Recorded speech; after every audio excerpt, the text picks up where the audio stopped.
Hello friends, welcome to SSC coaching centre. दोस्तों, आज के वीडियो में मैं आपके लिए गणित के इंपॉर्टेंट प्रश्न लेकर के आया हूं। तो चलिए स्टार्ट करते हैं। पहला क्वेश्चन है, जिस समय सूर्य की ऊंचाई 30 डिग्री होती है उस समय मीनार की छाया की लंबाई 9 मीटर होती है। मीनार की ऊंचाई ज्ञात करें। ये बहुत अच्छा सवाल है। ठीक है, बहुत अच्छा सवाल है ये। अब यहां पे देखिए, जिस समय सूर्य की ऊंचाई 30 डिग्री होती है, ठीक है, 30 डिग्री होती है। अब यहां पे आपको क्या करना पड़ेगा, एक ट्रायंगल बनाना पड़ेगा। ठीक है, सूर्य देखिए, जैसे यहां पे सूर्य है ना, ये कितने डिग्री पे है, ये 30 डिग्री पे है। ये वाला जो कोण है कितने डिग्री पे है, ये 30 डिग्री पे है। ठीक है, और आपसे कहा गया है छाया 9 मीटर की है, यानी कि यहां से सूर्य दिखेगा 30 डिग्री पे, तो ये जो छाया पड़ेगी ये 9 डिग्री की छाया पड़ेगी। ठीक है, तो यहां से ये वाली ऊंचाई उसने पूछी है कितनी है, हाइट मतलब उसने पूछा है कितना है। ठीक है, चलिए अब इस सवाल को आराम से कर पाओगे आप, आराम से कर लोगे कि नहीं कर लोगे। देखिए, मैं आपको बता देता हूं, टेन 30 डिग्री बराबर होता है एच बाई बी, एच के बटे में बी। ठीक है, और टेन 30 डिग्री का मान कितना होता है, 1/√3 होता है, बराबर एच के बटे में बी। अब ये क्रॉस मल्टीप्लाई हो जाएगा।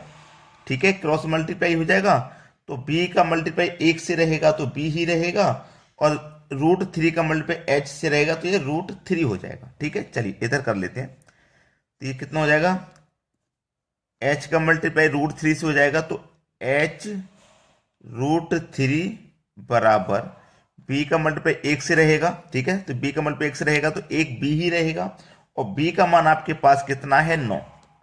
ठीक है, बी का मान आपके पास 9 है। बी मतलब बिर्थ, बिर्थ मतलब चौड़ाई, ये आपके पास 9 है। चलिए, एच बराबर 9, ये मल्टीप्लाई वाली संख्या कहां पहुंच जाएगी, बराबर के इधर आके बटे में पहुंच जाती है। ये बात आपको अच्छे से पता है।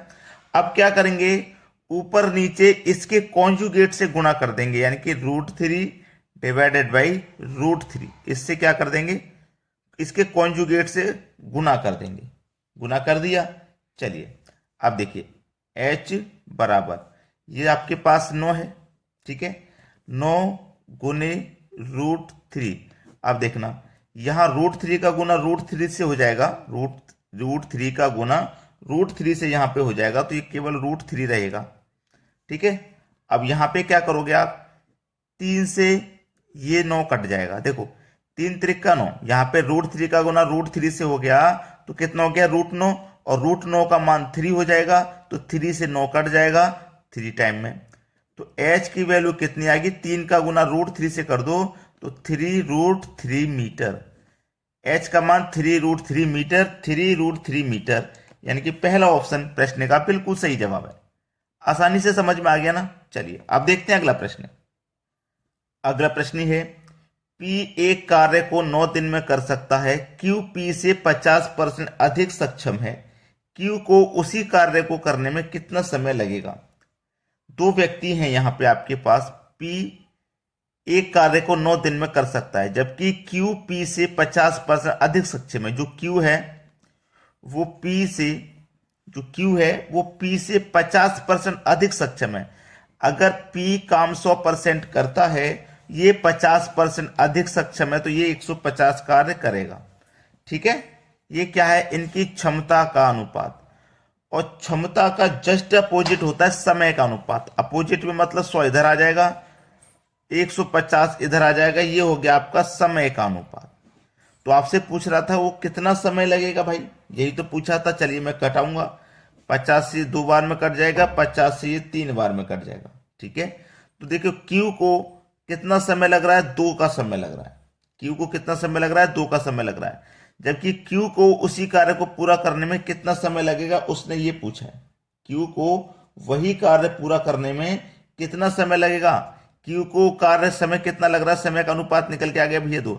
अनुपात में समय लग रहा है 2 का, कितना, अनुपात में समय कितने का लग रहा है, 2 का समय लग रहा है। और P को अनुपात में कितने का समय लग रहा है, P को अनुपात में 3 का समय लग रहा है। देखो प्रश्न में क्या कहा गया था, P एक कार्य को 9 दिन में कर रहा है, यानी कि P को कितना समय लग रहा है, 9 दिन का। पी को देखो, अनुपात में कितना समय लग रहा है 3, रियल में कितना समय लग रहा है 9, यानी कि 3 अनुपात की वैल्यू 9, तो 1 अनुपात की वैल्यू कितनी हो जाएगी 3। जब 1 अनुपात की वैल्यू 3 तो 2 अनुपात की वैल्यू कितनी 6, यानी कि क्यू को कितना समय लगेगा 6 दिन का समय लगेगा। डी ऑप्शन प्रश्न का बिल्कुल सही जवाब है। चलिए अब देखते हैं अगला सवाल। अगला प्रश्न है, एक व्यक्ति ने एक मेज 15% लाभ पर बेची जाती है। यदि उसने वही 15-25% कम पर खरीदी होती और 60 रुपए कम पर बेची होती तो उसे 32% लाभ प्राप्त होता, तो मेज का लागत मूल्य क्या है? बहुत अच्छा सवाल। एक तरफ लिखिए कॉस्ट प्राइस, एक तरफ लिखेंगे आप सेलिंग प्राइस। ठीक है, जो भी कॉस्ट प्राइस होता है किसी वस्तु का वो अपने आप में 100% होता है। अब 100% की चीज को पहले हम 15% के लाभ पर बेच रहे थे, मतलब 115% में हम बेचेंगे। ठीक है, फिर बोला है कि यदि उसने वह वस्तु 25% कम पे खरीदी होती, 100% की बजाय 25% कम पे खरीदता तो वो 75% में खरीदता। ठीक है, 75% में खरीदता और क्या करता है वो 60 रुपए कम पर बेच देता है।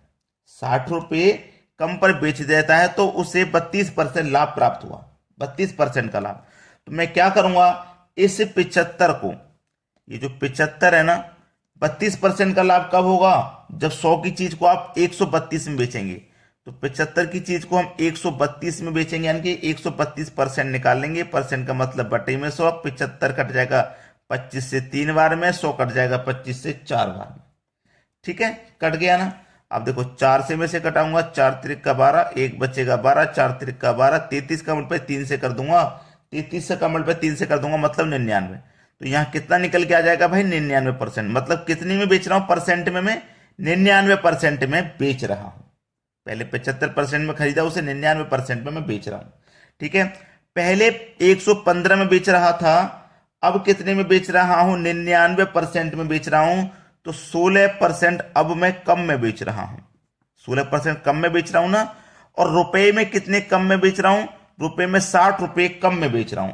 तो 16% की जो वैल्यू है वो 60 रुपए के बराबर है। 16% की वैल्यू 60 रुपए के बराबर। आपको निकालना है मेज का लागत मूल्य, मतलब 100% का मान। तो कैसे निकालेंगे? इस 60 में 16 से डिवाइड कर देंगे। 100% का मान निकालने के लिए 100 से मल्टीप्लाई, 4 से कटेगा 4 चौक के 16 और 4 से कट जाएगा ये 25 बार में। 4 से 60 कटाऊंगा, 4 कम 4, 2 बच्चे 20, 4 पंजे 20, 15 बार में गया।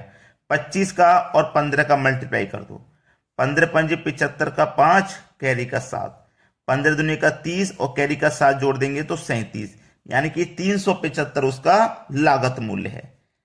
सी ऑप्शन प्रश्न का बिल्कुल सही जवाब। अब देखेंगे अगला प्रश्न। अगला प्रश्न है, एक रेलगाड़ी एक खास दूरी 50 मिनट में तय कर लेती है। यदि वह रेलगाड़ी 48 किलोमीटर पर घंटे की चाल से चल रही हो तो उसे वह दूरी 40 मिनट में पूरी करने के लिए किस गति से चलना पड़ेगा? अच्छा सवाल है। देखिए यहां पे प्रश्न को बस समझ लेना है कि 50 मिनट में एक दूरी को तय कर रही है। 50 मिनट में तय कर रही है, चाल है 48 की। ठीक है, 50 मिनट में तय कर रही है, चाल है 48 की। अब वही हमें कितने में तय करनी है? 40 मिनट में, यानी कि जो दूरी हम 50 मिनट में तय कर रहे थे अब 40 में तय करनी है। तो जिसमें तय करनी है उसे बटे में रख दीजिए। ठीक है, अब इसको हल कर लो, बस सवाल खत्म। 0 से यहां 0 कट जाएगा, 4 से 48 को कटाऊंगा, 12 चौक 48, 12 बार में, 12 पंजे 60, यानी कि 60 किलोमीटर प्रति आवर। ये आपके सवाल का बिल्कुल सही जवाब है, बी ऑप्शन। चलिए अब देखते हैं अगला सवाल। अगला सवाल है, वह छोटी से छोटी संख्या ज्ञात करें जिसे 10, 15, 20, 25 से विभाजित करने पर प्रत्येक दशा में 3 शेष बचे। तो यहां पे हमें क्या करना होगा? इनका एलसीएम लेना होगा। 10, 15, 20, 25, इसका हमें क्या करना होगा? एलसीएम लेना होगा, क्योंकि एलसीएम ही वो संख्या होती है जो इनसे कट जाएगी। ठीक है, कटने के बाद में 3 शेष बचे, तो इसका जब हम एलसीएम लेंगे तो एलसीएम आ जाएगा 300। ठीक है, 300 हमारी वो संख्या है जो 10 से भी डिवाइड हो जाएगी, 15 से भी, 20 से और 25 से आसानी से डिवाइड हो जाएगी। 300 ये हमारा एलसीएम होगा। लेकिन उसने बोला प्रत्येक दशा में 3 शेष बचे, तो 300 तो इनसे डिवाइड हो रहा है। अब मैं इसमें 3 और जोड़ दूंगा तो ये कितना हो जाएगा? 303। जब मैं इन चारों संख्याओं से इसमें जब डिवाइड दूंगा तो 300 तक कटेगा, हर बार 3 शेष इसमें से बचेगा। 3 शेष बचेगा कि नहीं? तो 3 शेष बचे, ऐसी संख्या उसने बोली थी, तो ये संख्या 303 है। बी ऑप्शन बिल्कुल सही जवाब। जब इन संख्याओं से काटेंगे तो 300 तक कट जाएगा और हर बार 3 बच जाएगा। चलिए अब देखते हैं अगला प्रश्न। अगला प्रश्न है a प्लस 2 का whole square plus b plus 3 का whole square plus c minus 2 का होल स्क्वायर बराबर 0 के। देखो ये तीनों टर्म 0 के बराबर हैं, तो तीनों टर्म 0 के बराबर कब होंगे? जब ये वाला टर्म भी 0 के बराबर हो जाए, इसे भी 0 के बराबर रखें और इसको भी 0 के बराबर रखें, तभी ये पूरा टर्म 0 के बराबर होगा। ठीक है, चलिए पहले इसको हम रखते हैं 0 के बराबर।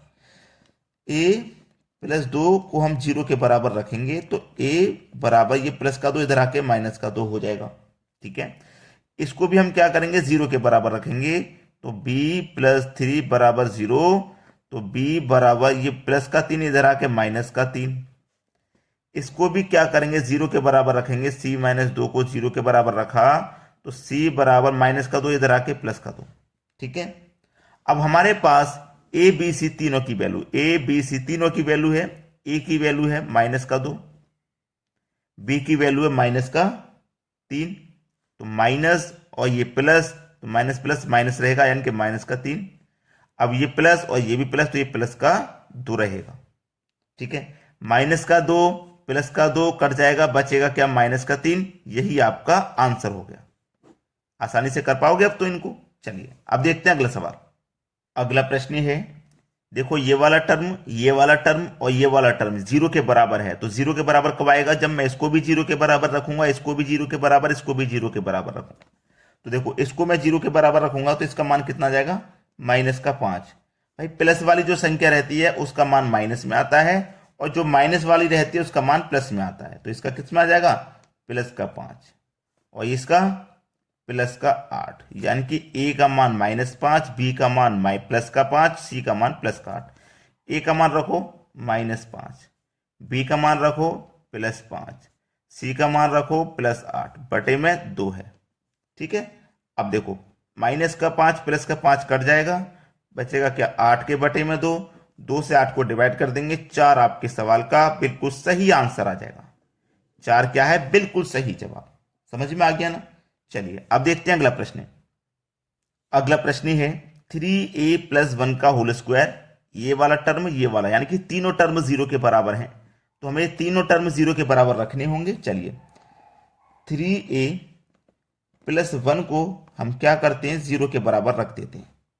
ठीक है, 0 के बराबर ही तो रखेंगे। चलिए 3a + 1 बराबर 0। अब देखना 3a बराबर ये प्लस का 1 इधर आके माइनस का 1।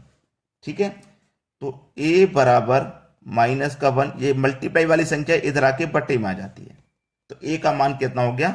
माइनस का 1/3। ठीक है, इसको करेंगे 3b बराबर 3b माइनस का 1 बराबर 0, तो 3b बराबर माइनस का 1 इधर आके प्लस का 1 और ये मल्टीप्लाई वाली संख्या यहां से हट जाएगी, इधर आके बटे में आ जाएगी, तो p का मान हो गया 1/3।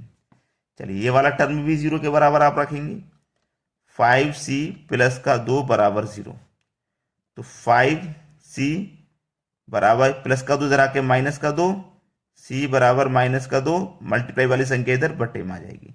ठीक है, सही है। अब देखो a का मान कितना है?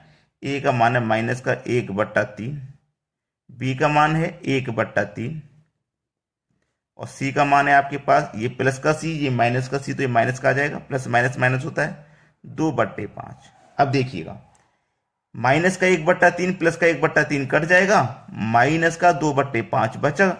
ये हमारे सवाल का बिल्कुल सही जवाब, बिल्कुल सही। चलिए अब देखते हैं अगला क्वेश्चन। अगला प्रश्न है a² + b² + c² बराबर 2 है, तो a - b - c - 3, तो a b c का मान क्या है? देखिए ऐसा सवाल कभी भी आपके पास रहे तो आपको बिल्कुल भी परेशान नहीं होना। देखो यहां पे कुछ भी संख्या नहीं दी है, इसका मतलब ये एक a है, यहां पे b के साथ में भी कोई संख्या नहीं दी, मतलब ये एक b है, और c के साथ में भी कोई संख्या नहीं है, मतलब ये एक c है। ठीक है, जैसे 2c होता 2a होता, नहीं दिया गया तो इसका मतलब एक एक है सबका मान। ठीक है, एक एक है ना, तो a का मान कितना? 1, ये प्लस का ए है, ये भी प्लस का ए, ये माइनस का बी और ये प्लस का बी, तो प्लस माइनस क्या हो जाएगा, माइनस।